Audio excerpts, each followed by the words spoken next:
I gotta change that intro because YouTube doesn't like the full auto. The Yeah. pews right in the What's beginning. up, everyone? Welcome to Hey. another episode of Live with TLD, and welcome to our special guest, Dan. Good to have you here, bud. What's going on? Happy to be So here. if people don't know, Dan is from Dynamic Principles. They make plate carriers, battle Awesome. We gotta. belts.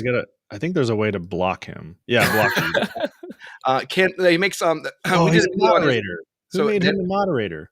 Dynamic Principles does the cantable mag pouches. So we kind of want to talk to Dan tonight about gear and everything else. Josh was already giving him grief in Discord, which was funny because Dan was like, you don't realize I'm a mod in Discord. I could just boot him. Like it doesn't bother me at all. Come at me, Josh. Yeah.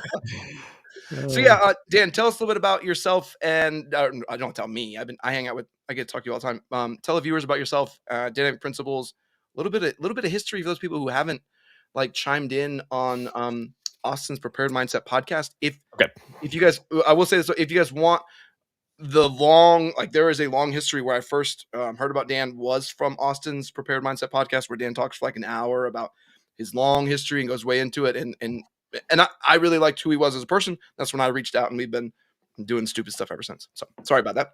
Don't say that. Yeah. So if you want the super non-condensed version, definitely check out the Prepared Mindset podcast episode that we did.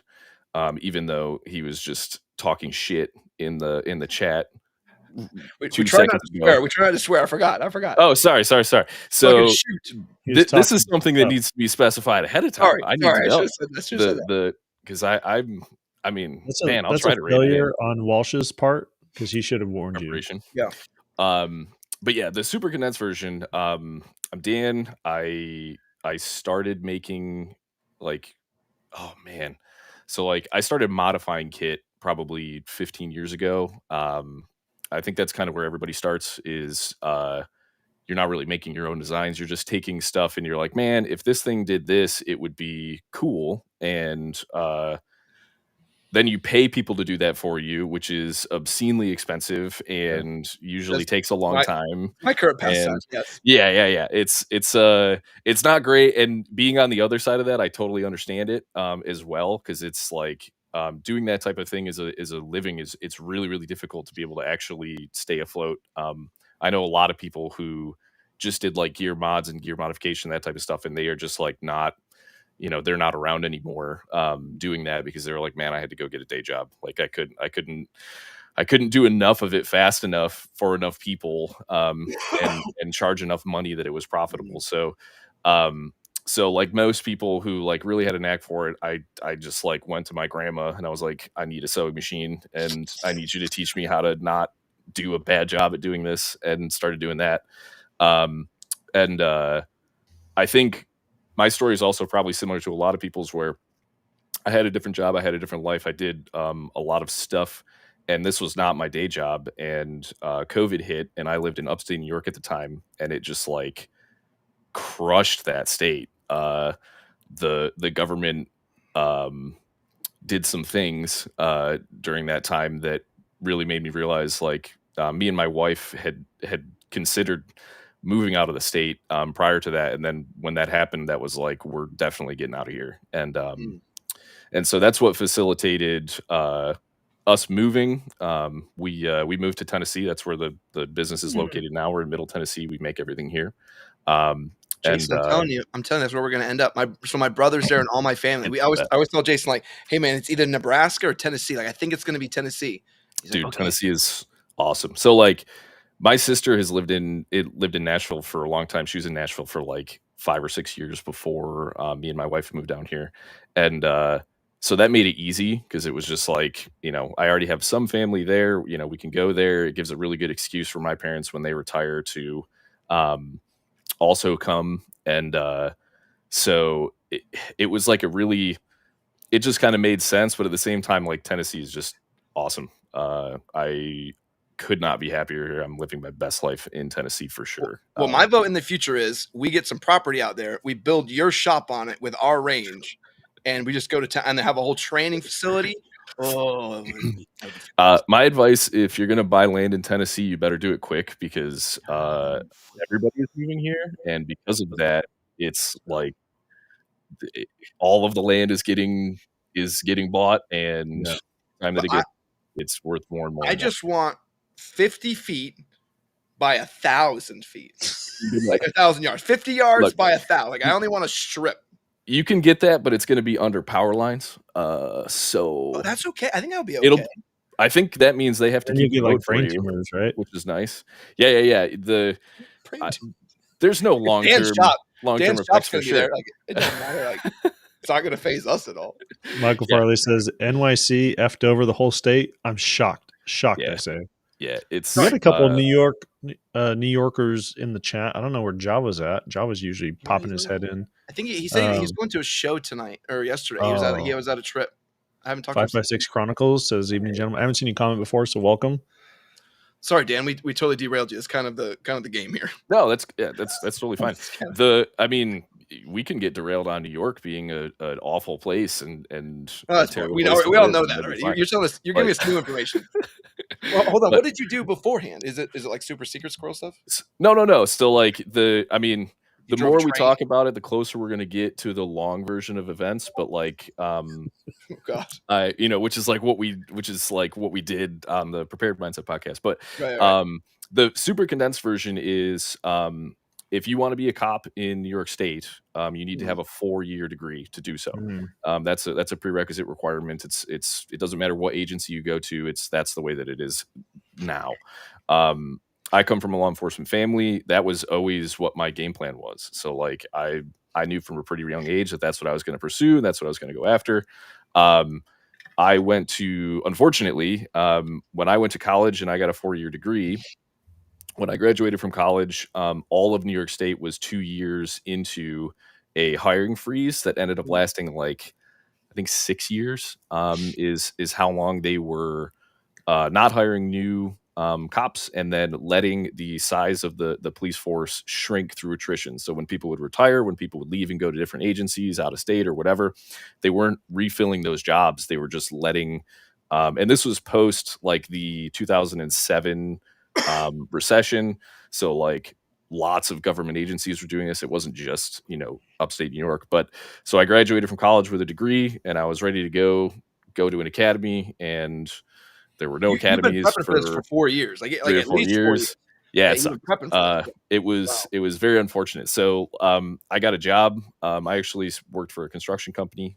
So we did like home remodeling and that type of stuff. And I did that for like the company that I worked for was very large. So like pretty quickly I was climbing the ranks in that, and I was in charge of a large region in the Northeast. And so I was making pretty good money.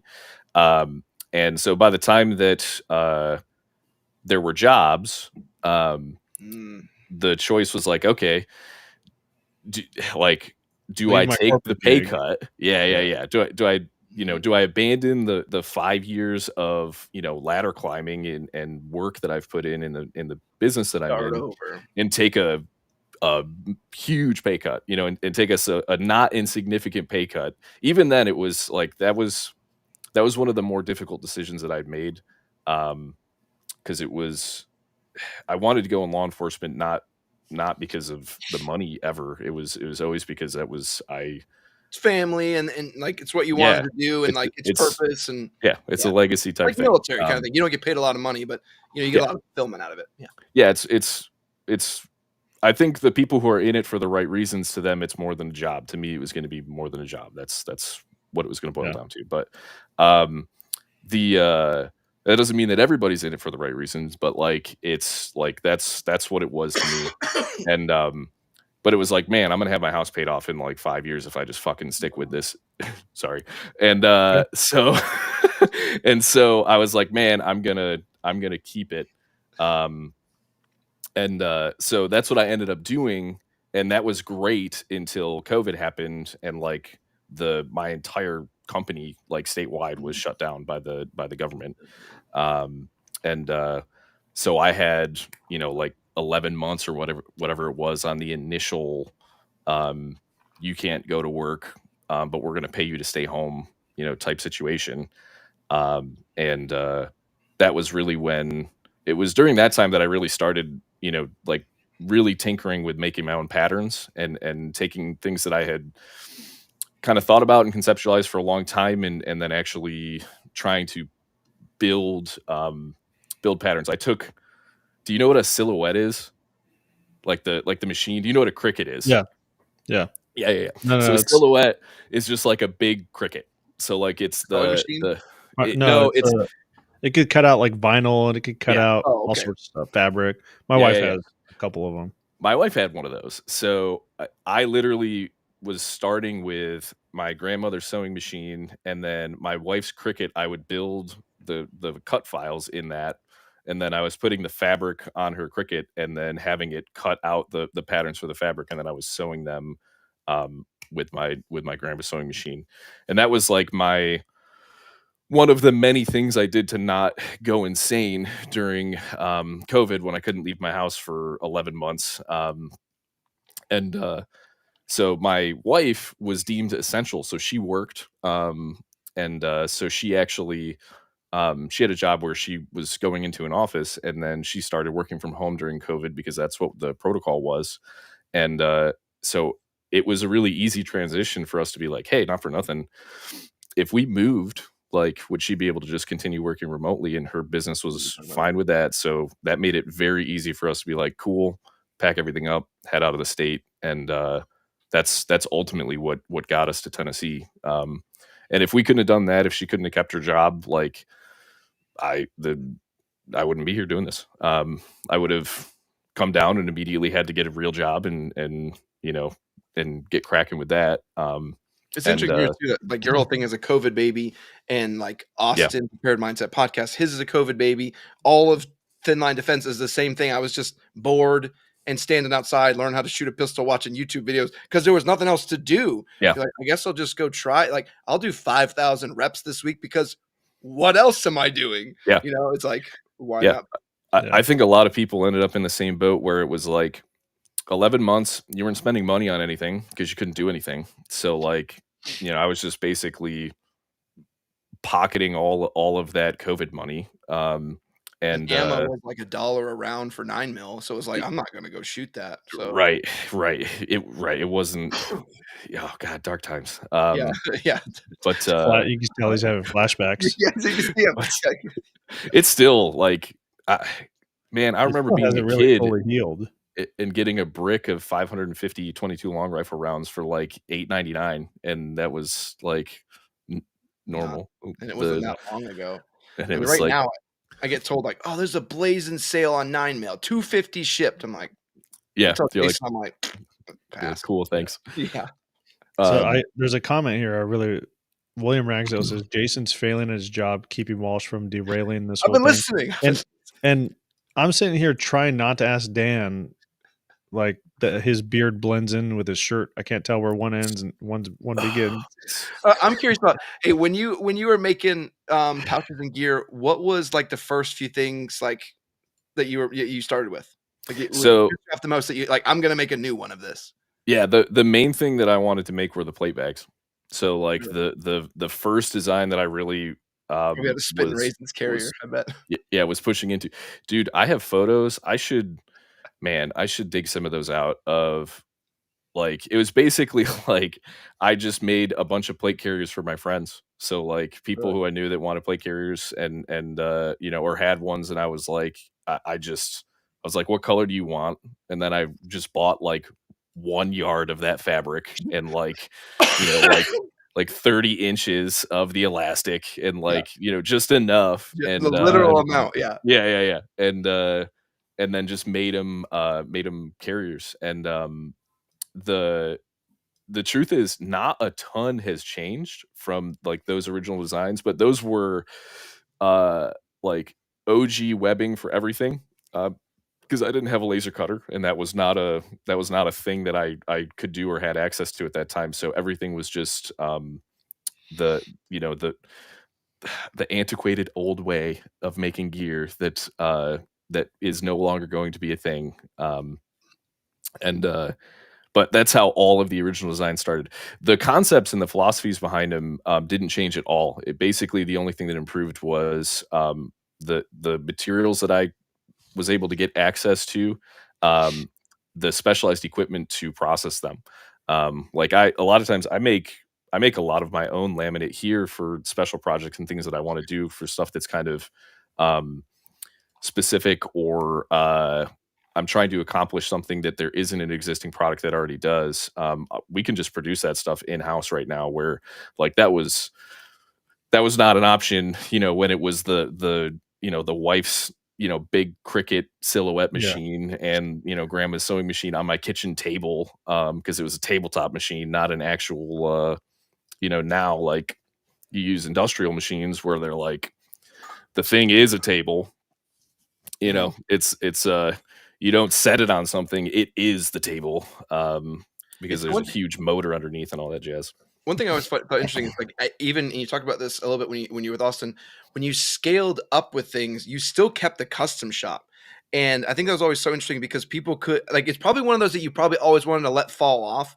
But Yeah. I always think some of your most interesting like when you send me something crazy, it's something that came off the custom shop. Like some guy wanted some kooky pattern and you just happen to have some weekend to find like they know like hey, there's no timeline on this. Here's what you want to have Yeah. made. I'll work on it. And So it just is what it is. But man, there's some the cool stuff that comes out of there. it's a double-edged thing where the more that the conventional side of the business, so like what we're mass producing and the stuff like, so when I started, I made everything. So like the company started, it didn't start in this room. We actually had to, this is the room over my garage. I had to finish this because I started in our spare bedroom and then there was just not enough room, because there's just so much crap in here now between materials and everything else. But the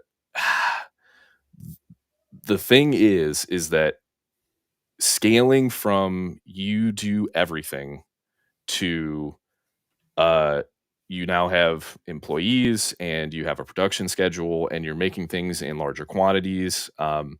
It's There's no graceful way to do that. So most businesses that like start up and operate well, it's because they take a bunch of seed funding and then they go straight to mass production, where they get a facility, they get hundreds of thousands of dollars in equipment, if not millions, depending on like how big of an operation they're trying to create, and then dozens of employees, and then they just start making stuff in huge quantities, and trying to go from I do all parts myself, where I take the fabric, I put it in my laser cutter, I laser cut your job, I bring that, upstairs, I hand cut your loop and your other materials, and then I sew those all together.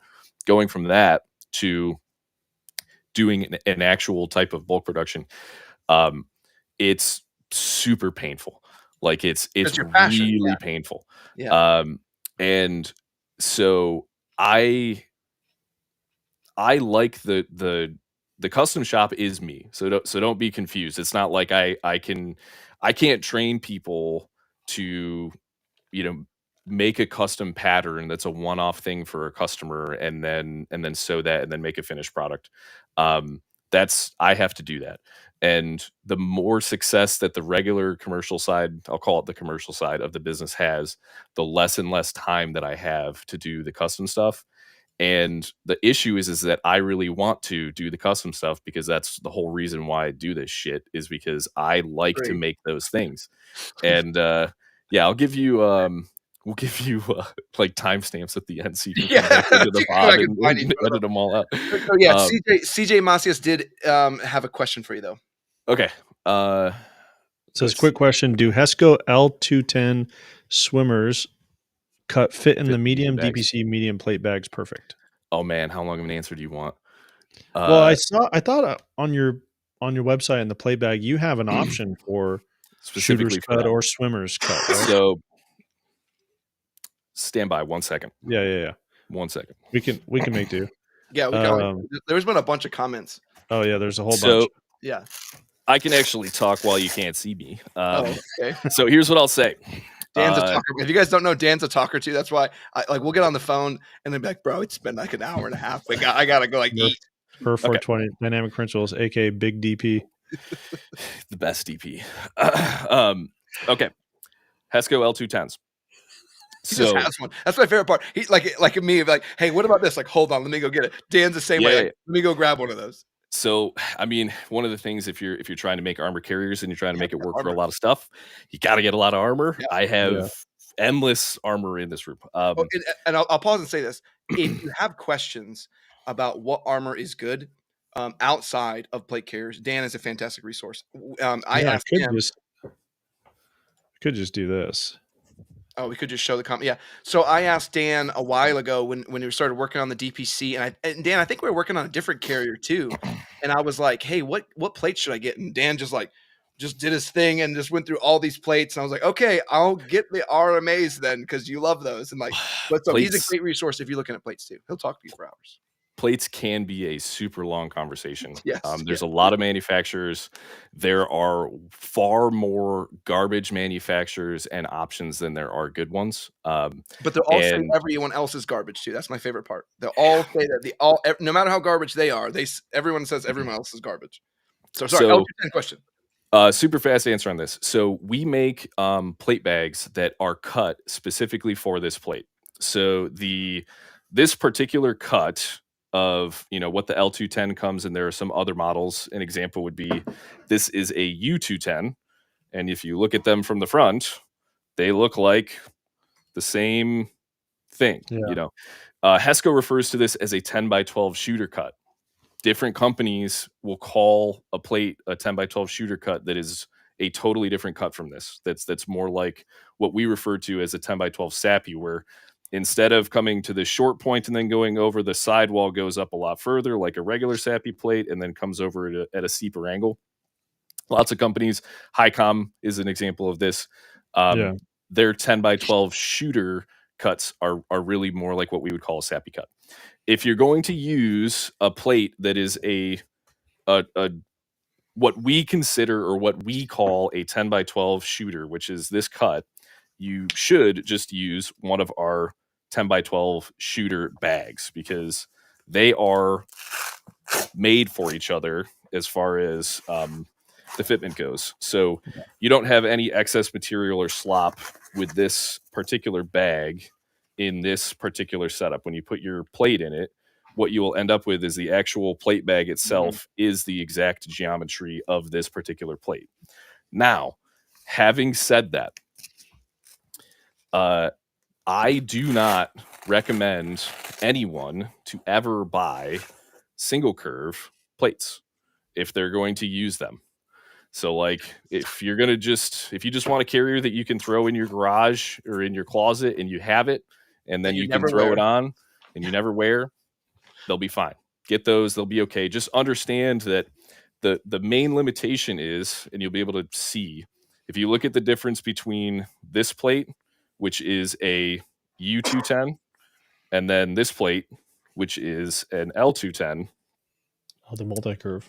Even though they're the same cut, the difference for how this is actually going to fit on your body, if you were to take this and put this against your body, and you can see how the top of this plate, when it's pressed against my body, is like 2 to 3 inches away from my collarbone, as far as, which is what happens. You put these on, you wear them, and this is what happens to the front of your carrier. The plate sits like this, as opposed to a proper multi-curve plate. And something we don't talk about, and I don't get way into the weeds on, and it started talking to it on the DPC because the shoulder straps are designed in a way where either orientation of the plates doesn't really matter the way the strap goes, but you can have this weird strap issue where you have this gap where like you have this kind of bungeed shoulder strap when you have that straight plate like that. So it can cause some other issues too. And I try not to talk too much about it, and I try to show most of my tests with multi-curve plates.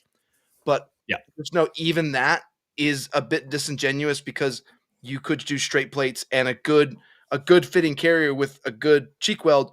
You could make it bad if you purposely wanted to. So Michael Farley says, looks down on my plate carrier that currently has 2 single curve plates in it. Oh, darn. So if I want to disseminate this information as far and wide as I can, because the most everybody starts with single curve plates, because they're Same. generally the least expensive. Everybody starts at that point.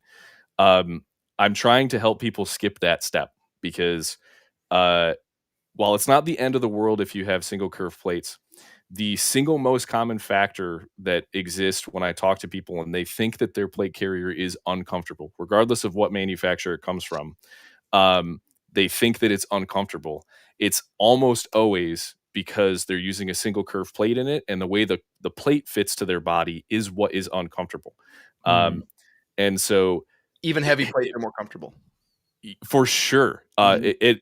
the heavier the plates get, and then the thicker the plates get, the more important this becomes. Mhm. You can kind of get away with it with an L210 because it's relatively light. It's super thin. It's really really thin, but it's just not. It will never ever ever be as comfortable. So if you're in the market for an L210, I have a question. hold on, I'm almost there. If Okay. you're in the market for an L210, I would much recommend that you go and get an M210 instead. It is a little bit more money. You know, they're going to be like $300 a plate instead of like I think like 200 or like 250 is where L210s end up.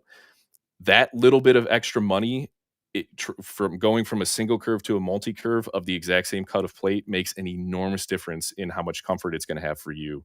And then if you want to go nuts, do something like get a U210 or like a 4800 LV, which is like a Right. super, super high quality plate. You know, Um, okay, my question. your question. What about doing if let's say you're on a budget, right? You're on a budget and Yep. you want to save as much money as possible, but also maximize comfort. What about multi-curve front and single curve rear?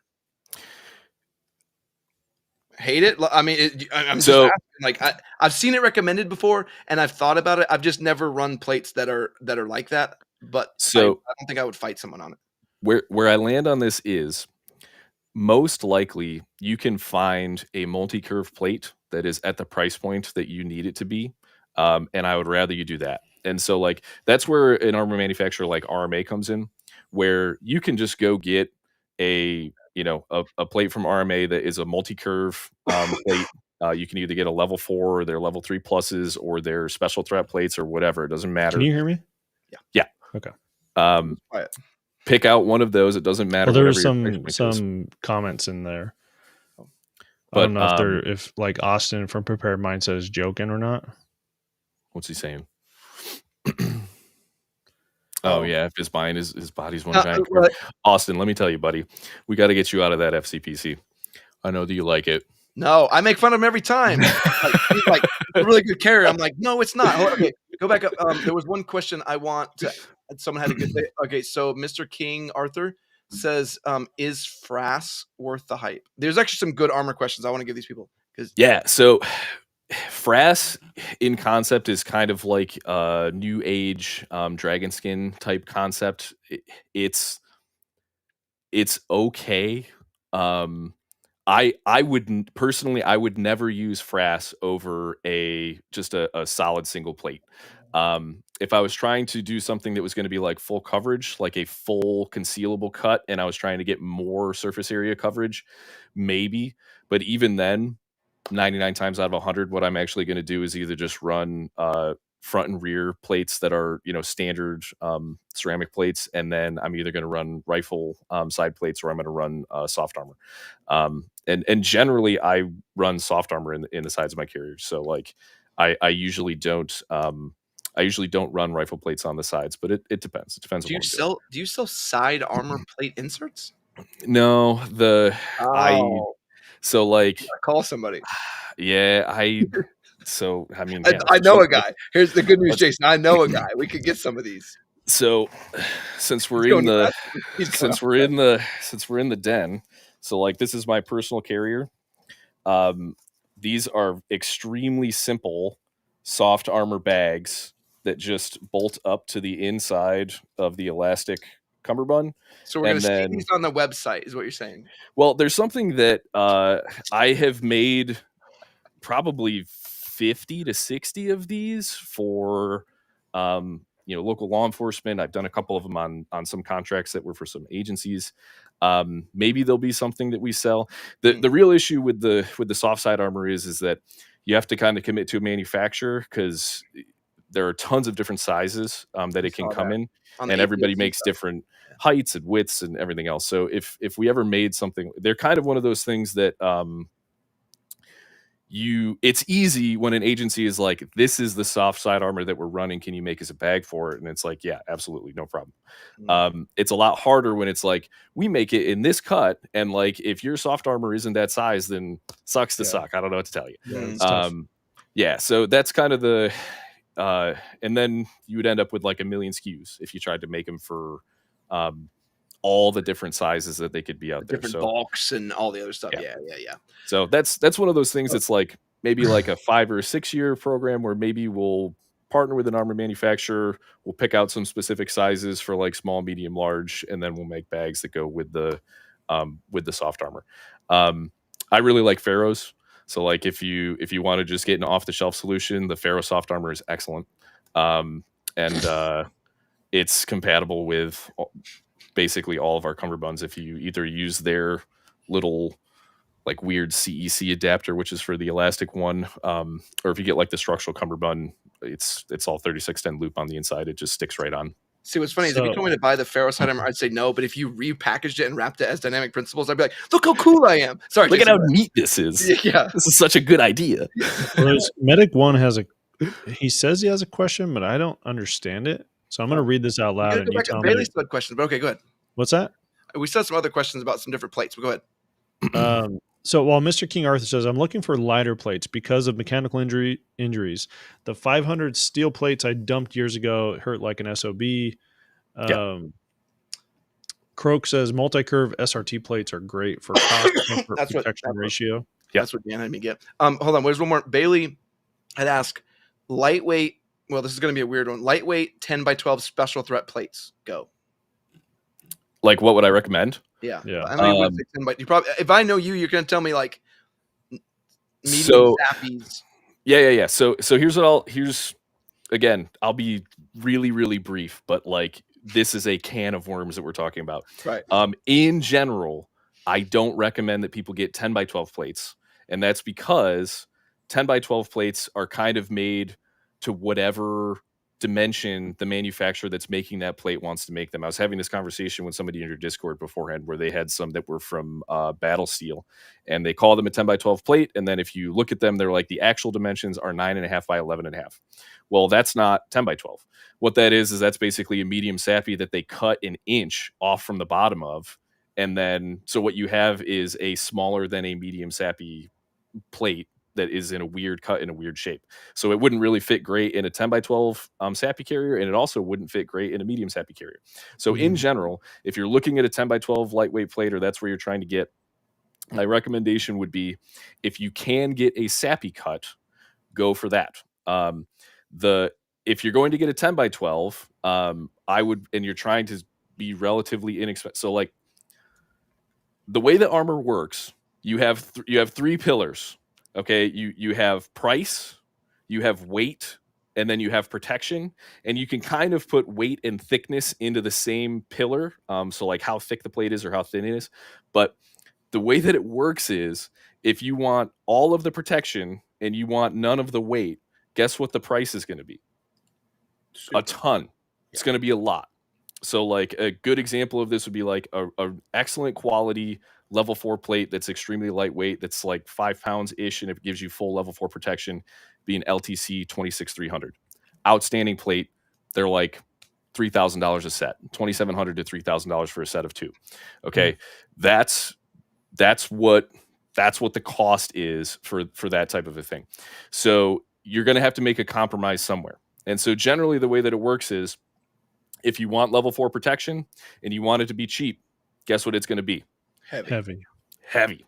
So there's no such thing as a cheap, lightweight level 4 plate, regardless of what manufacturer that it comes from.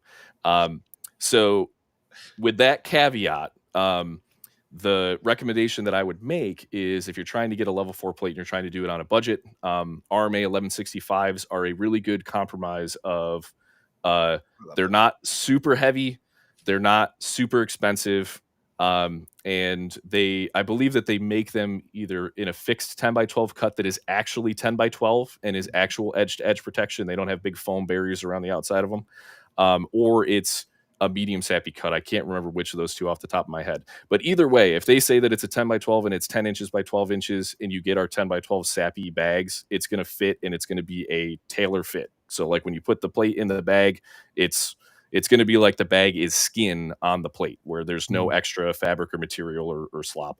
What if you hike up the price a little bit to like $600? Sorry, I mean to cut you off. Per plate, or I don't know. So he said, I'm Gucci. Oh, keep each plate below 600. What? Give me that $599 for him. Oh man, talking like LTC at that point. So like LTC is going to have options that are going to be around there, which are fantastic. People don't know about LTC, but they're great. They are. If you're in the know, you know LTC, and that's the way it works. Yeah. LTC works as an OEM for a lot of other places. So there's lots of armor manufacturers like Hoplite would be an example where, a lot of people have heard of them and they've bought like a 19513 from them, but really that's a 19513 plate from LTC and they're just white labeling it for them.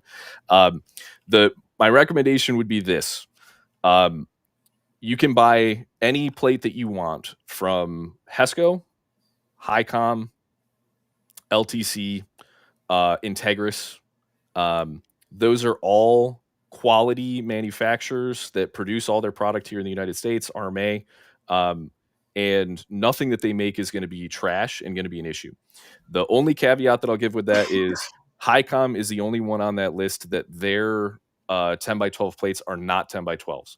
So like, don't get a 10 by 12 shooter cut plate from Hycom and then buy our 10 by 12 shooter cut plate, because like Hycom is just doing its own thing with the 10 by 12s. If you're going to get a Hycom plate, stick with a sappy. So either a small sappy, a medium sappy, or large sappy, and those will be dimensionally correct. Hycom plates tend to be a little bit heavier and thicker than other competitors, but they're going to stop what they advertise that they're going to stop, but for their 10 by 12 so that they are more competitive in weight with some offerings from other manufacturers like Hesco, they remove a lot of material.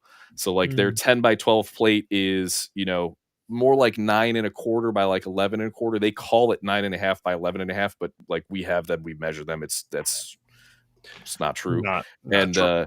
They cut huge chunks out of the bottom corners, and so they're doing all of that so that the actual material amount that's used makes it so that the total plate is a little bit lighter, and that's not necessarily a bad thing, but you're ending up with a plate that's basically less surface area coverage than a small sappy is, and it's supposed to be more like a medium sappy plate. Go ahead.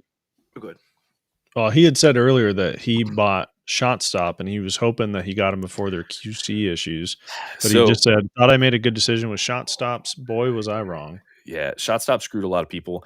The good news about Shot Stop is depending on what plate you have, you're probably okay. So if it's one of their level 3 plates that's full poly, those were the ones that may or may not have been made in China. But the 4s were good. The level 4s, specifically the green tip ones, so the GT2s.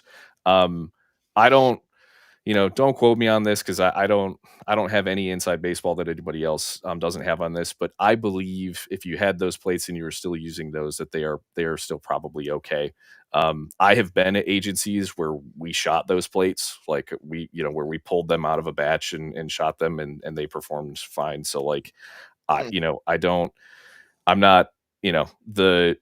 they definitely were making a company that's willing to do the stuff that they were willing to do, which is criminal.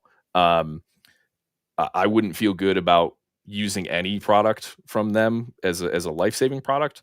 But having said that, if you had nothing else, I wouldn't say like, go take out a second mortgage so you can buy some LTC plates to replace your ones. Just use the ones that you have and then just put some money away until you can, a little bit of time until you can get something nicer. Murph 420 says plates are gay, don't get shot. It's true. What's funny is what we're trying to push most agencies away from was the idea that, like, if you look at the old like assaulter type setups that law enforcement agencies and SWAT teams would use, where they had like the cover everything armor with shoulder Yeah, pauldrons and like those horn paracletes. protectors, and yeah. The the first and most important job that you have is to not get shot. And if the armor that you're wearing or the equipment that you're wearing now impedes your ability to be able to see, react, and then quickly be able to actually engage a threat, then most likely what's going to happen is you are going to get shot because you're going to be slower and you're not going to be able to react fast enough. And then, like, cool, I don't give a shit how much 3A armor that's for. I don't care how much 3A armor you have all over your body. If they're shooting you with, a Draco, it's going to rip through that. So, like, it Yeah. doesn't matter. And You're so slower and it's still not gonna help you we're anyway. Yeah. we're transitioning places towards, like, cool, maybe just get front and rear plates that are going to protect your vitals, specifically only your upper thoracic cavity, so that, like, basically the only place that if you got shot there, you don't survive the hospital ride to the hospital so they can fix you. Um, and then, like, cool, maybe put some soft armor or some hard armor plates in the side of that, and you can, from that point in time, you will still be able to do your job. You'll still be able to handle the business that you need to be able to handle, but your equipment will not be impeding you. The most law enforcement engagements and SWAT type engagements are not hostage rescues. Most of the time, these people are showing up on scene. They're going to be there for hours. They're going to be there for 10, 12, 15, sometimes more than that hours. And if you're wearing 50 pounds of armor before you have ammunition, medical equipment, water sustainment, stuff for gas and gas masks and things like that, what's going to end up happening is you're going to have a bunch of dudes that 10 hours in are incredibly fatigued. And if they're gassed before they even have to go make entry, that's a problem. So, we're trying to change the culture more towards training and competency, which is really truthfully what prevents people from getting shot. Better training and more competent shooters and people who are doing the task, and then slimlining down the equipment that those people are wearing a little bit, so that by the time that it's time to do the thing, that they're not already, like, smoked and can barely get up the stairwell to do the darn thing. Okay, Dan, I'm gonna realign you. We're gonna. Yep. I want Jason had asked me a bunch of questions about the cantable mag pouch, and I was like, "Why don't you hold all these for when we actually talk to Dan?" So I want to let him do that. But So- Medic One, who go ahead, and you go ahead. Yeah, well, I was going to ask about the pack. The Yeah, back question. Medic Yeah, One. yeah. Go ahead, Jason. We'll do that one. You're a reader than me anyway. That one's pretty quick.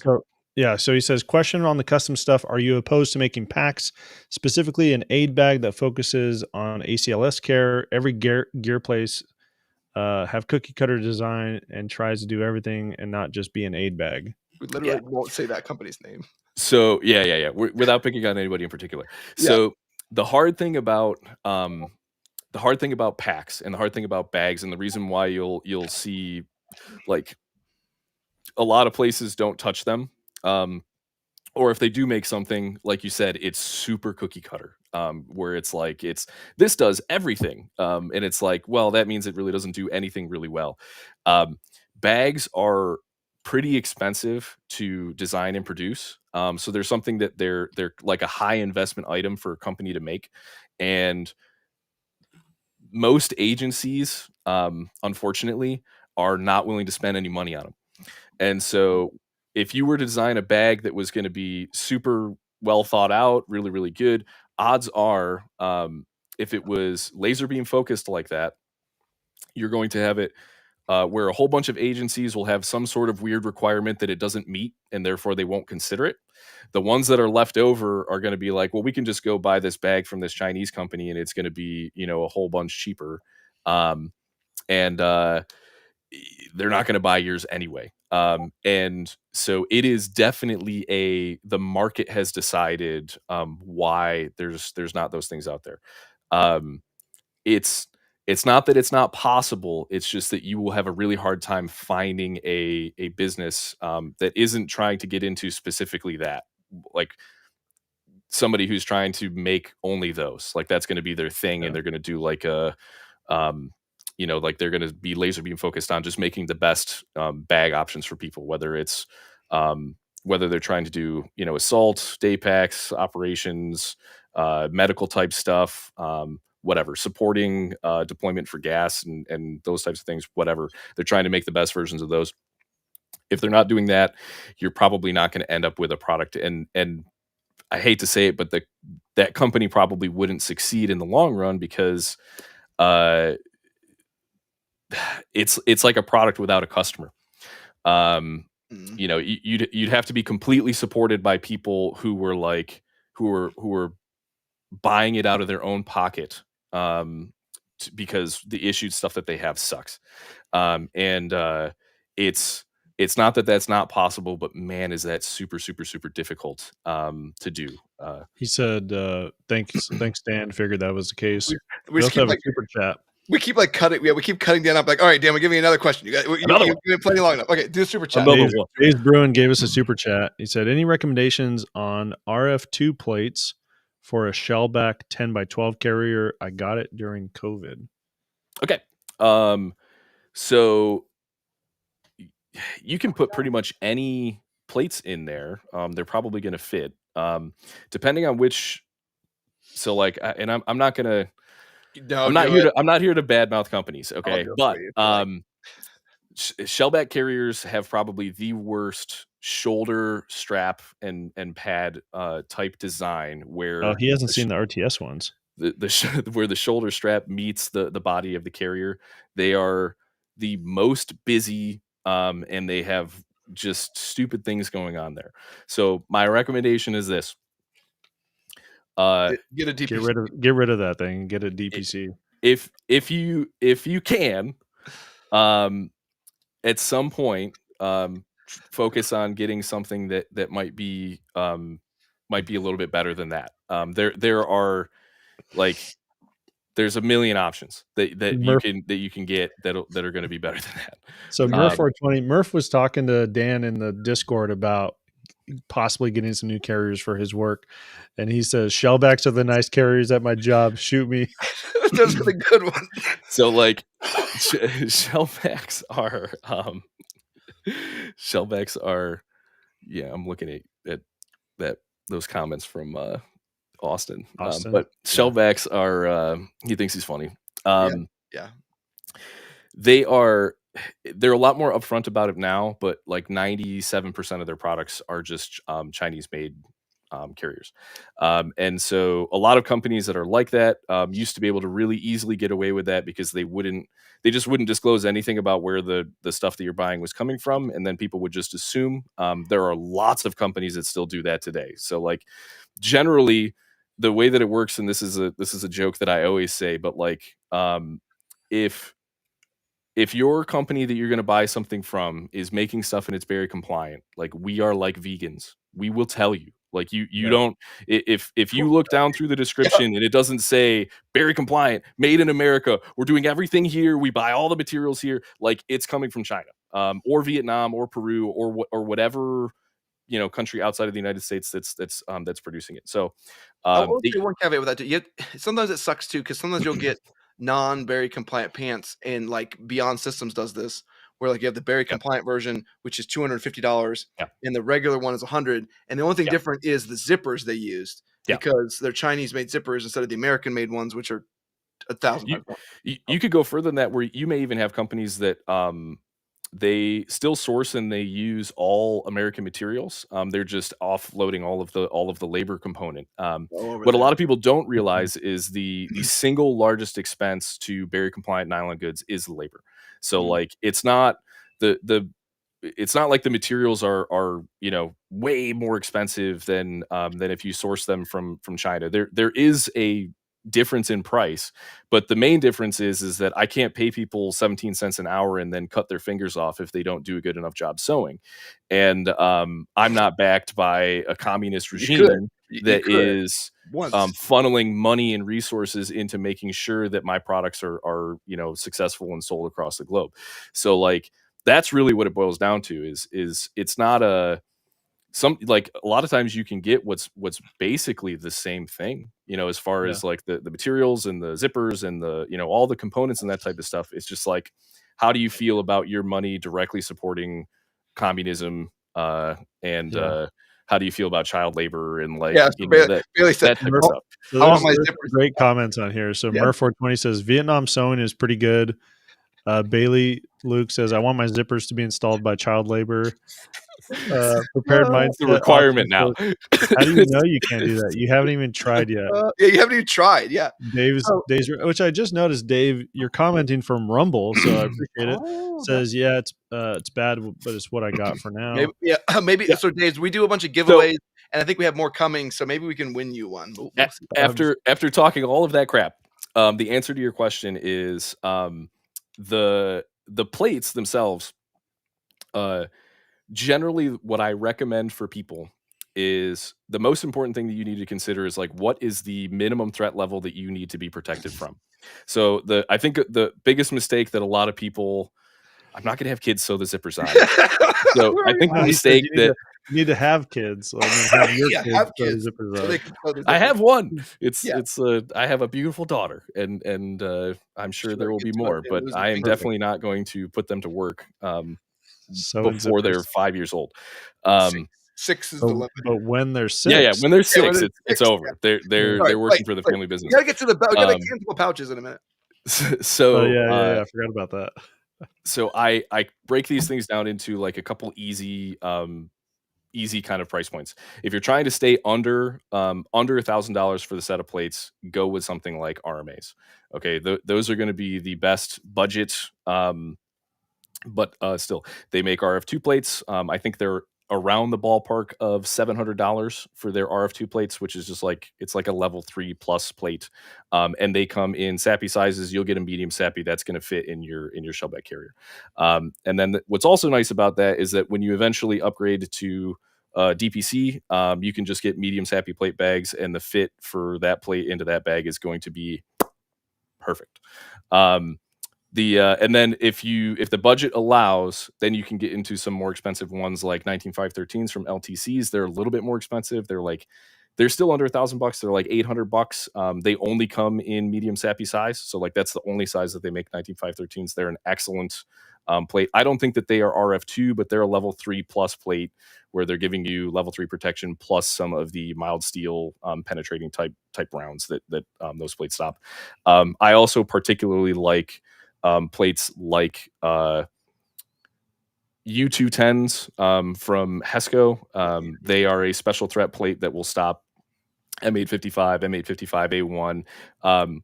Basically, I think most people should be shopping for API BZ plates and not level 4 plates, because 30-06 armor piercing is usually not a cartridge that most people need to be concerned with. It's not that it doesn't exist or that it's not out there, but like, you're not getting shot at by Dragunovs, and so like you don't necessarily need. I personally use API BZ plates 95% of the time, because I can get the threat protection level that I want. They can be very, very thin. I can plus them up with a 3A backer behind there and get near level 4 performance out of them. It's and like a good point that Murph makes is there's a lot of level 4 plates that will not stop M855A1 just because they're not specifically designed for that, or M855 in some cases. So I'm gonna you can spend as much or as little money. The blanket rule that is always going to be just shop LTC, Highcom, RMA, Hesco, any plate offerings from any of those places. Do your own research, and there are a ton of good options that are out there that are at all sorts of different price points. I will say this too. Mars Bro says, "Hey, I have a question about steel plates armor. What would you suggest armor as a first armor for first timers?" No.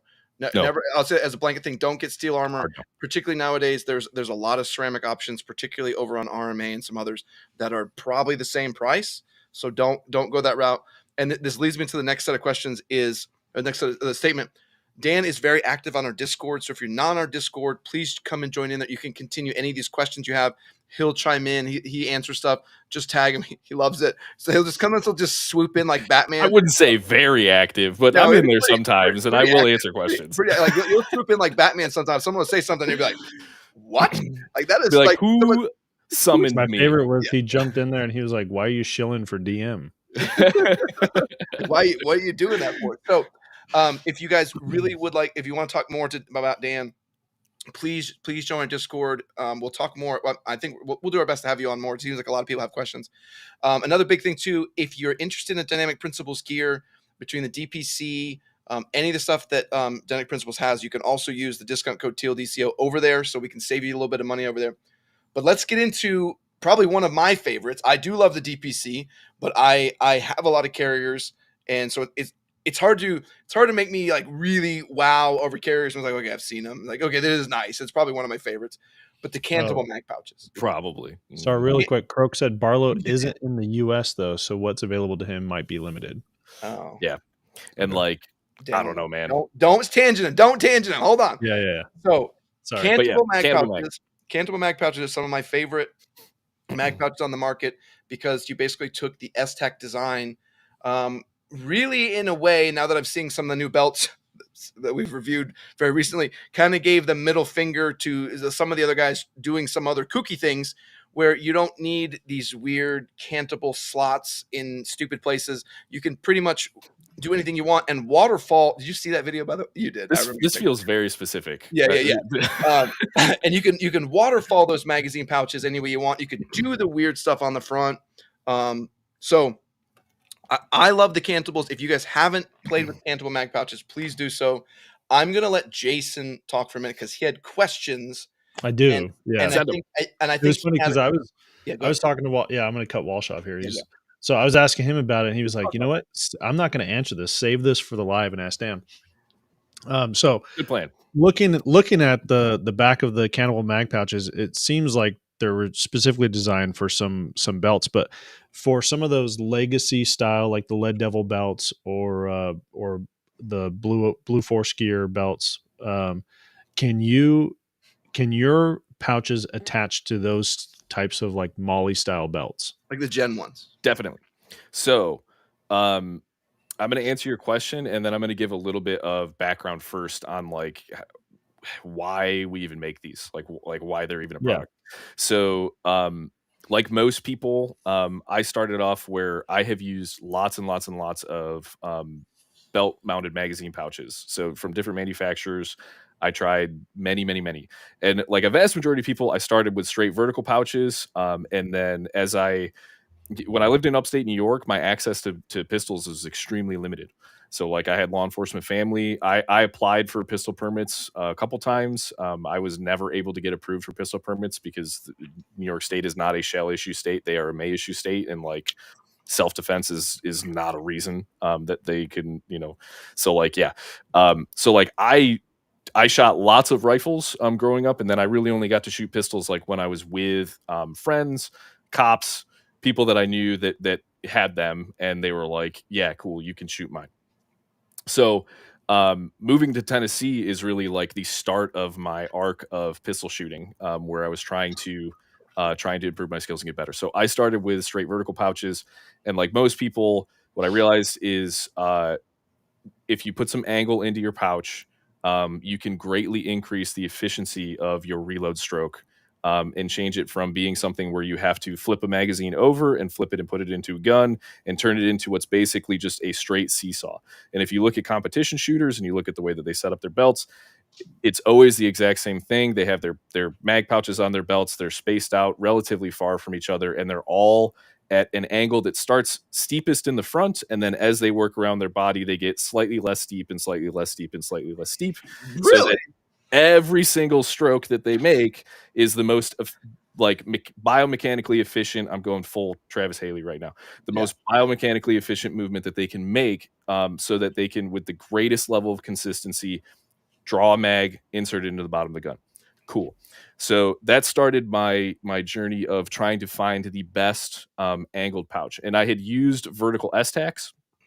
And so I got some of their canted like their pouch that they make, which is the one that's Tegris backed and it's attached by one wrap. And that particular pouch, I didn't like for me because the mags were super far apart and for my taste or my liking, and then the angle wasn't quite where I wanted it to be.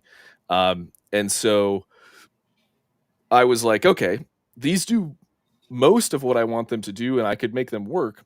But the more I was putting work into the pistol, the more I was realizing like I want to do something a little bit different here. I actually got the HRT mag pouches because they have those little like 30-degree cannibal pieces. The so like the lockup and the mag retention on those is nowhere near as good as the STAC Kiwis are. Oh man, I had all sorts of issues with them dumping mags when we were doing barrier work and stuff that was if we had to do anything prone and then quickly get up and move, I almost always left a mag, a pistol mag, especially on gravel, which sucks. But like that's we're out here doing it. So like those ended up kind of like they were mostly there. They ended up kind of being a miss. If you're familiar with Pale Horse Concepts, they make a fixed double angle mag pouch. I bought one of those. I was like, this is it. They're Kiwis, which is what I wanted. They're at an angle. They're closer together. I got that one. I put it together. Those were way too tight together for my taste. So my choice was the STACs, which were like this, and then the Pale Horse one, which was like this. And I was like, man, I wish if only there was someone. If only someone made something. Yeah. And so like everything, it just got to a point where I was like, Preston from... Hold on, because he goes, don't think of it as leaving a mag. Think of it as donating a mag to Mother Earth. Sorry. Yeah. I mean, I'm pouring one out for the homies. Like that's what leaving that magazine behind is. But so like all of that basically got me to the point of I want a solution where I can have all of the benefits of STAC magazine pouches because I think they are the best as far as like duty grade retention and being a duty magazine. I want to get competition level customization. So ride height, spacing between the individual magazine pouches, and then cant. How much cant you can put into each and every single one. And so I actually got with and started messaging Preston from Guardian Warrior Solutions. He's a super good dude. He makes bang hangers, which are awesome. And he makes these adapt plates, which is what we built the entire... which is what we designed the product around. So we basically made like a dozen. So like here's one of these. Were you around when we spoiled the bang hanger launch? No, I didn't know you did that. That's hilarious. Yeah. He sent me. You leak like a sieve, so that doesn't surprise me one bit. He sent me a sample, and then we just showed up. And there's like right here us talking. I just like busted it out, and he's like texting me. He's like, "Dude, you're not supposed to show that." Then he comes on the live chat a minute later, like, "Well, I guess we're showing this now because Welsh decided it was time."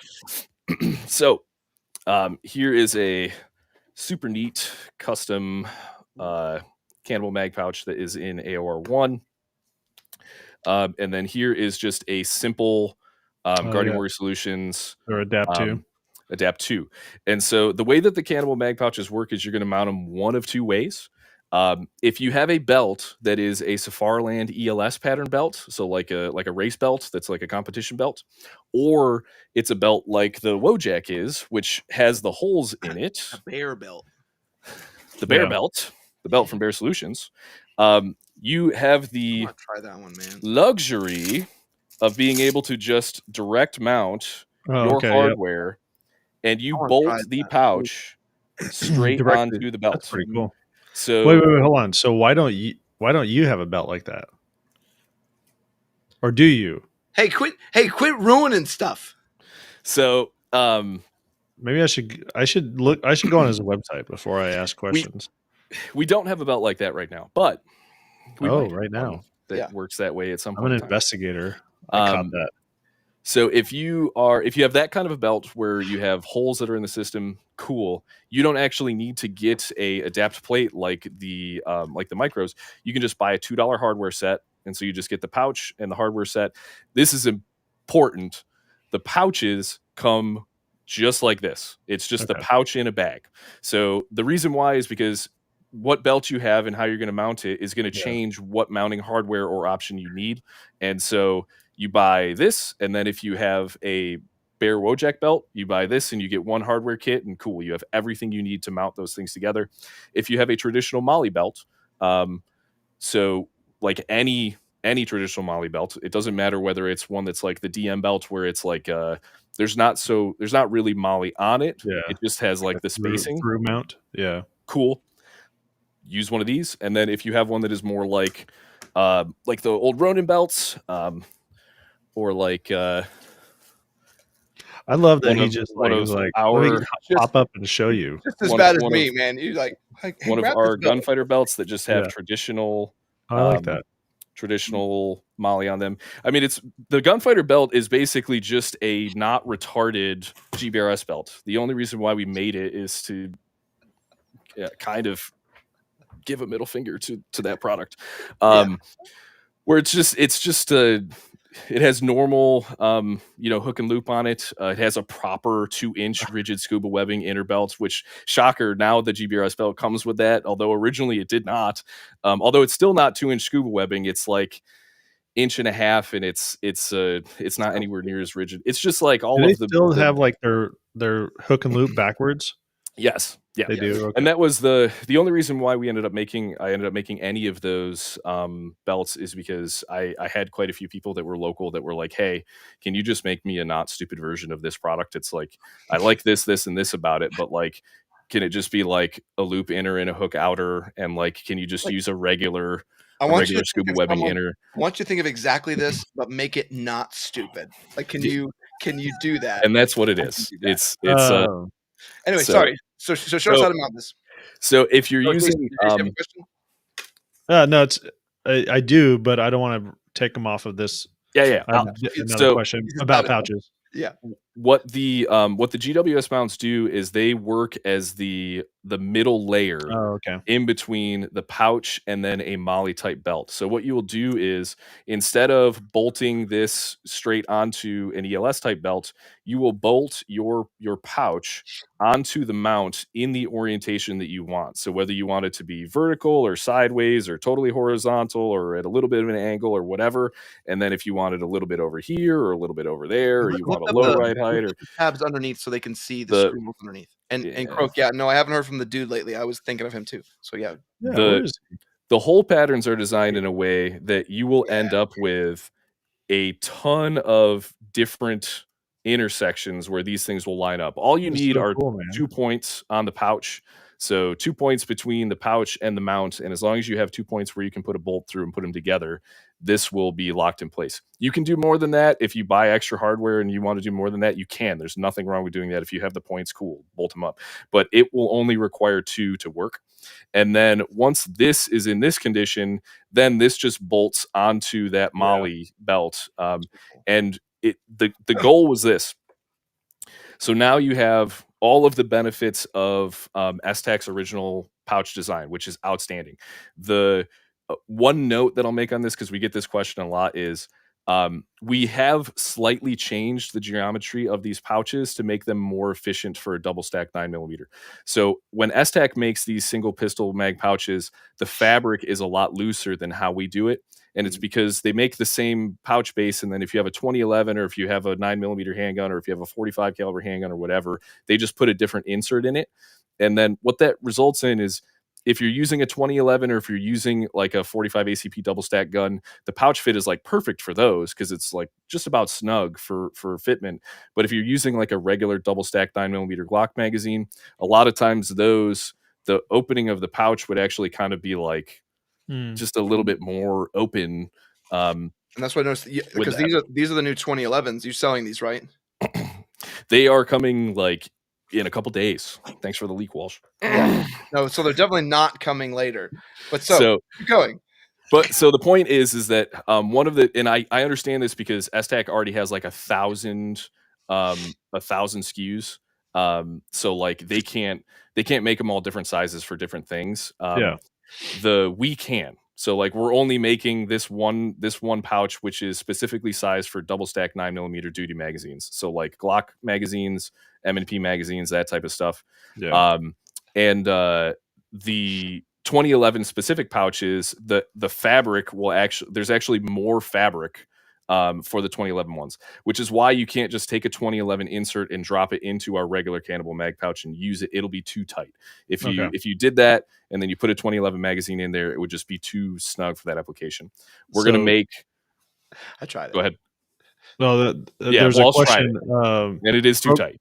Croak asked, is your plastic inserts better than S-Tacs because the darn things get soft in the sun down here and Mother Earth gets free mags? I'll tell you what, that's why I like the HRT ones, because you don't have them slowly, like I guess with a hairdryer every year or so. So Kydex is going to Kydex. If you live in a location where your S-Tac inserts are getting melted, like your Kydex holsters and everything that you have is also getting melted. So like pay attention to that and don't allow that to happen. But these the inserts that we use are S-Tac inserts. We purchase these from them. We source them straight from them. We use them in the pouches. But since you're using tighter fabric to fit correctly, it just immediately think it's less likely to have that problem though. For sure. But if your insert gets totally like out of whack and is messed up, like you're going to run into the same issue. If you ended up having an S-Tac insert that got like unmolded or messed up, you would have to heat it up and kind of remold the shape back into it to use it again, which you can do. And I've done that before. I've used these long enough on not these specific ones, but on S-Tac pouches that I've had before, where like I just beat the crap out of them where they didn't have quite as much retention as I wanted them to anymore, and then just heated them up with a blow dryer and remolded them, and they were good to go. I haven't lived. I mean, Croak's down in Florida, and I haven't been down there in like 10 years. I don't remember it getting hot enough to melt Kydex. This is a you leave your stuff in the trunk of your car in the sun problem, and if you don't do that, it generally. Even if you just like hop inside for lunch or something, you just leave it in the car, it'll do that. I mean, I don't know if it would happen in that amount of time, but if it's like 120 degrees inside of your trunk, you're gonna. I would check everything at that point in time. I would check all of your screws on everything that you have. I would check with the I would check a ton of stuff at that point of time. If you're subjecting your stuff to that amount of heat, that's going to cause that type of melting, and it doesn't. Like it doesn't turn into a puddle. It just gets soft, is what he said. And if the magazine is in it when it does that, when it cools and it hardens again, it doesn't have that inward kink that it needs to apply the pressure to hold the magazine in the pouch. So one cool thing about the Cannibal mag pouches too that Dan was showing, when he starts to put them together, a lot of times you use a couple. One of the places you usually use is one of the middle slots. So what's cool is you don't tighten it down all the way. You just kind of put it on there where you can put the tongue over and set it in place. And usually you have a little bit of leeway, like a couple of degrees of play. We could be like, oh, I don't like it right here. I like it right there. Or I want to be a little bit more canted. And then you'd be like, okay, perfect. Take it all back off, lock everything up, and then actually install it into the Molly tabs. And like, dude, that one's done. And then you do the next one. The way that I recommend doing this, and I'm going to start making some informational videos on these things to make it easier for folks, because it's something that I should have been doing sooner, but I'm going to make the time to do because it just needs to be done. Real big boy business things. But you do have a question in there too that I'll get to when you're done. Okay. The way that I recommend doing these is get your screws into your pouch. Get your two components basically lined up the way that you want them to be, and then just get them kind of like finger tight. So like they don't need to be super tight yet.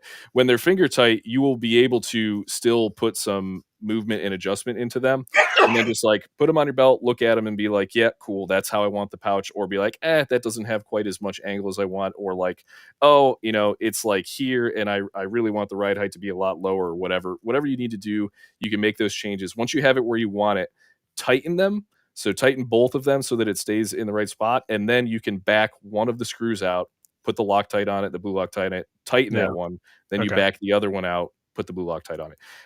I don't recommend that you put the blue Loctite on it until you've like run some reps in your setup, because you may think that you have them perfect, and then you run your first couple reps and you're like, man, I want it to be, a little bit more this or that. Once you get them dialed in though, and you get them Loctited, they are there. Like the mounting interface between the pouch and the mount is totally rock solid, and then the mounting interface between the mount and your belt is also totally rock solid. It's way better than trying to use one wrap to attach your pouches onto your belt.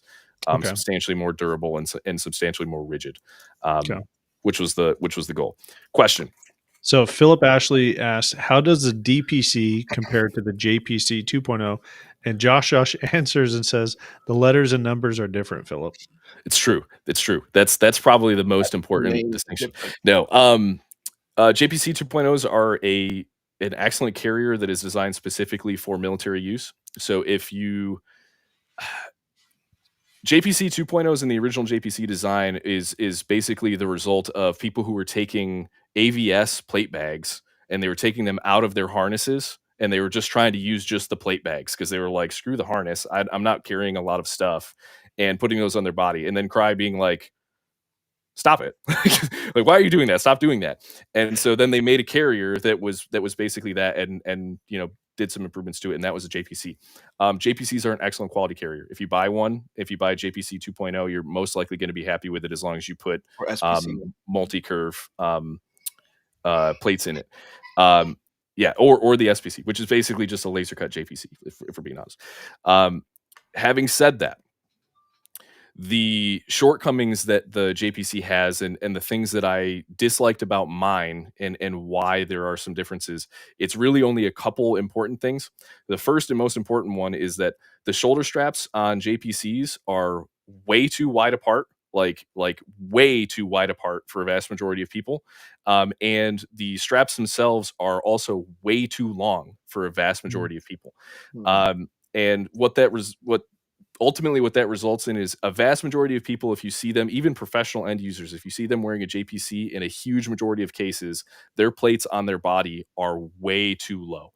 So like the top of your plate, like where your clavicle comes together, where your collarbone is, the top of your plate should be flush with that. And then that should be the top point where it's moving down. On your back, if you go to where on the back of your neck, you'll have a very pronounced bump that's at the top of the back of your neck, basically where your shoulder blades and your spine is reaching your actual neck portion.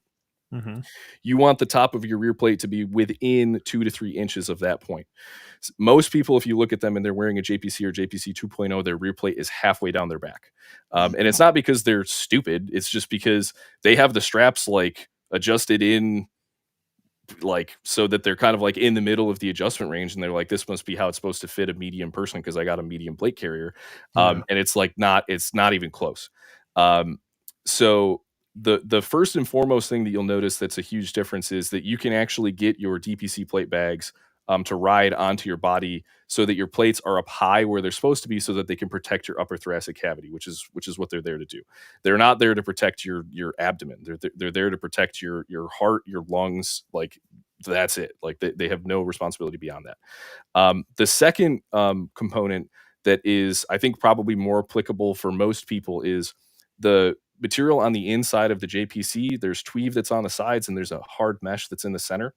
And if you're using a plate that has a soft armor backer underneath that, that's okay. Like that's it's tolerable. But if you're using a standalone plate, what would happen to me with mine is anytime that I would wear mine for an extended duration, I would have an imprint on the top of my chest from that mesh, from the top of my plate, pushing that mesh into my, and it's not like a spacer mesh. It's like a braided hard mesh that is, it's not comfortable. I understand why it's there, but it's not comfortable. And again, it's a product that's made for a military application. Those are always going to be using a plate with a backer, and a backer is basically a pad that lives on the inside of that plate. And so if you're using a plate that has a soft armor backer and you're putting it into a JPC, it's okay and it's acceptable as far as I'm considered. But those are the things that when I ran mine, that I didn't particularly like about them, and those are some of the things that I changed as far as the design. So DPCs have There's no inconsistency in the material on the inside. If you look at the inside of a DPC plate bag, you can see some pictures that are on our website. From top to bottom, left to right, it's all a padded spacer mesh material that is very comfortable against the body.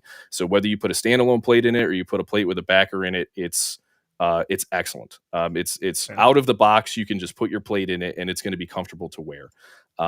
Very cool. Yeah, I might be biased, but like, and you are, and Philip Ashley says, great explanation. Thank you. I've been eyeing the DPC for LEO use. I have a JPC now. Noticed some of the shortcomings you mentioned, and I'll say this is something you mentioned too from the sizing standpoint. The larger the sizing range you start to have, the more difficult it is to get it sized perfectly for you. And definitely. I say this in the DPC review where like, hey, yeah, it doesn't fit my wife because she should get a bag and plate designed for her. But when it comes to me, it was very, very small adjustment to get it fit perfect where the rear bag and everything else, where sometimes if people pay close attention, there's some plate carriers I have where I have the tabs done all crazy or some weird stuff done on a regular medium 10x12 just to get the rear bag seated in the right spot. So I think that was one thing you really did nail with the DPC was the fitment, particularly like you plan it with multi-curve plates because when you put it on, it just sits there and you don't have to constantly play that game where you're like, oh, hold on, my carrier's flopping around because everything's actually sitting and contained in the right place. So yeah, if you start with good sound design principles, so like everything about how the DPC sits on the body, so like you have the front and rear plate bags, they don't have material that overhangs the plates. So like the DPC is a three-dimensional plate bag as opposed to a two-dimensional. So like a JPC and lots of other plate carriers, there's just a front and there's a back, and those two things get sewn together and then flipped inside out, and then you put your plate in it. And when you put your plate in it, where that joint comes together, it just gets stretched around the side of the plate, and that becomes the side of it. Well, the thing that I dislike about that is in a vast majority of cases, and the JPC is especially guilty of this, is if you put a medium sappy plate in a medium JPC, you'll have a lot of material that's actually beyond the edge of where your plate ends, that's encroaching into space that you need to be able to shoulder pocket your rifle. And this is also why a lot of times you see people improperly wear the carrier, because what they're doing is they have so much extra material there that to create space, they then drop the front plate bag down lower so that they have more room in the shoulder pocket when they're trying to shoulder their gun, because they're realizing, man, I really don't like how when I try to shoulder this, I run into all of the edge of that fabric. I want to just go over this Hypalon strap here. And the only way they can do that or facilitate that is to then lengthen the shoulder straps a little bit, drop the whole carrier down a little bit. Now they have tons of room for activities up here. But the issue is that the top of their plate is now like here, and the whole top of their heart is now exposed because they don't have the plate bag sitting in the correct location. So the whole point of the DPC is so that when you put your plates in it and then you actually seat that into the correct position, that the edge of your plate is the edge of the carrier. So like the fabric of the DPC plate bags is basically, and I use this analogy a lot, but it's basically like a layer of skin that is around your plate that's just keeping it so that it stays in the right place. When your plate ends, your plate bag ends. There is no extra material that extends beyond that. And then by having the straps themselves be attached to the body side, it makes it so that now from your side, you have your plate that's in the correct location, and then your strap is already starting at your body. So like it's not coming off from your shoulder and then attaching to the front in a floating space where now it's creating a vector of stress or material that is floating in space. And then when you try to put your stock into that, you have to overcome that little bit of space or gap that's creating, or tension that's creating. It's literally like it's thinner fabric than this hoodie is made out of. And it feels like there's nothing there. It's the closest that you can get to there being nothing there. So those are some of the main design things. JPCs don't have really any type of comms or cable routing on the front rear plate bags that's useful, which is not a big deal if you don't have friends and you don't have radios and you're not trying to talk to them. But like if you do, it's an issue. But like it's one of those things where it's from a reputable manufacturer, it's from a quality company. They're made extremely well. If you bought one, you would not be disappointed in it as far as it being a good carrier. It will serve you well. It will do good.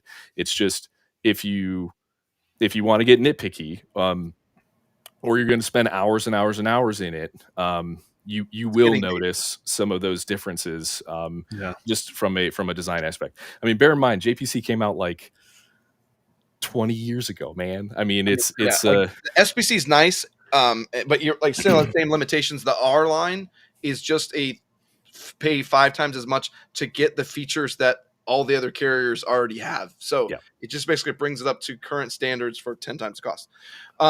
Jason, so sorry, Dan, I'm going to bring us back around. Jason, did that answer your questions on the cantable pouches? Because we have a few minutes, and I want to bring up one more thing from Dan too.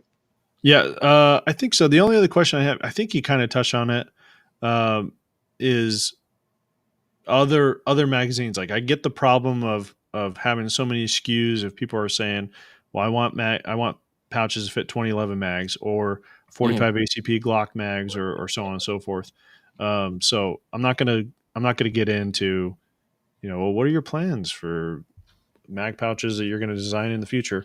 Well, I'll tell you. So we've got double stack 9mm. Yeah. We're making those now. We're going to make 2011s, and we're going to make double stack 45 ACP. Oh, we're going to do 2011 mags? That's it. So, that's exciting news. Yeah, Walsh, we are. It's a good idea, don't you? Exciting news. But those are the only 3, and those will cover all bases. So ones that are optimized for double stack 9mm, ones that are optimized for full size 2011 mags, not the ones that are like the new staccato thin 2011 mags. Those ones, in our testing, those ones, if you put a 2011 insert in the regular double stack 9mm pouch, they actually work really good in that, because they're basically just a skinnier and slightly smaller 2011 magazine. Those new staccato mags aren't even 2011 mags. I know they're not even 2011 mags. So they're a lot. Yeah, they're a lot closer to some of the other. Yeah, I don't know what they're. But we're making 2011s. We're not even 2011 mags. I don't know what that design choice was. Yeah. So we got like 2 minutes left. Okay, so I want to say this too. Lightning round.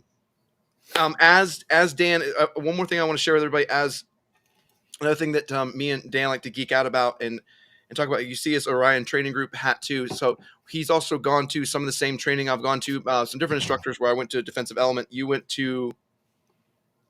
I went to a SWAT school that Forge Tactical did. Okay. So Forge Tactical. That's what it is. So not only does Dan like to do a lot of the same. He does a lot of the training side of things too. So he goes to a lot of the classes, and him and I a lot of times talk in different concepts of, hey, which training is better, and sometimes it becomes more situational based or team based and things like that. So I'm just sharing with you guys that Dan also goes into the training side, and if you have those questions on that end, we also play Ready or Not, which we need to do, by the way. Like we really, I know it's been a minute. Yeah, that needs. There's an update like today. Like Java told me there was an update today. Water. So we do go on, and you guys are invited to come join us too, to come on Ready or Not and come play with us and learn and practice tactics. It's not necessarily the best way to learn and hone your skill, but it's better than not getting an opportunity to and not learning with your friends. There are definitely some things you don't have the body contact and some things like that, but it's a great opportunity if you want to come learn with us. We love talking training. We love talking gear. So I really just want to say a big thanks to Dan for coming on. Like I said, Dan is like us. He's a talker. If you guys want to have him come back on, just let us know. I'm sure I think it was last week. It was like an hour before. I was like, we should have you on the live chat. You're like, you want me to be on right now? Like, no. give me a minute. So we can have him come out, but please reach out to him if you guys have questions. Please use the discount code. The DPC is a fantastic carrier. He's doing some stuff. The reason his name starting to be known is because of a very obvious reason. When you start to use his gear, doing some crazy stuff, and I get to see some. I won't say anything. I get to see some behind the scenes of what Dan is working on, and I can see him in 5 or 10 years really challenging the big players on the field right now. That's kind of where I see him. So big kudos to you, Dan, for the things you're working on and the products you're making. Cantable mag pouches. I'm super excited to hear about those 2011 pouches. Yeah, it's the first time hearing this. This is amazing. So proper book club also says Ready or Not, where your friends flashbang you any chance they get. That's true. Happens. It's true. That's happened to us many times. How do you prep a bang? I'm just pressing G. Yeah. I'm pull it out. Yeah, let it go now. Like, blah. So yeah, that's happened to us. Jason, any closing thoughts before? Actually, hold on. We'll give it to Dan. Any closing thoughts from you, and then we'll give it to Jason to finish it out. No, it's You have 60 seconds. I think it was good. I mean, man, I could talk about a lot more stuff, man. I know. That's why I limited you. I'm like, you got 15 more seconds. Yeah. Yeah, no, I'm really happy you guys had me on, and if you buy a DPC, you're not going to be disappointed with it. And just make sure that you put triple curve plates in it or multi-curve, and you'll be happy. Yeah. And if you have additional questions for Dan, again, he has popped into our Discord a time or two. So I did put a link to our Discord in the chat. So hop over there if you have additional questions. Appreciate you being here, Dan, and for everyone that did this tonight went awesome. It was flowing so smooth. I looked up at the time like, oh my gosh, we've been going for an hour and 20 minutes. Running out of time. I was like, we got to talk about the pouch. It was a blast, man. Yeah. So I appreciate you taking some time and of course, spending it with us. And for all of our viewers, we appreciate you guys coming in and asking questions and hanging out with us. And we will catch you next Thursday. Adios. It's deck time. Dan, Decks. do you have a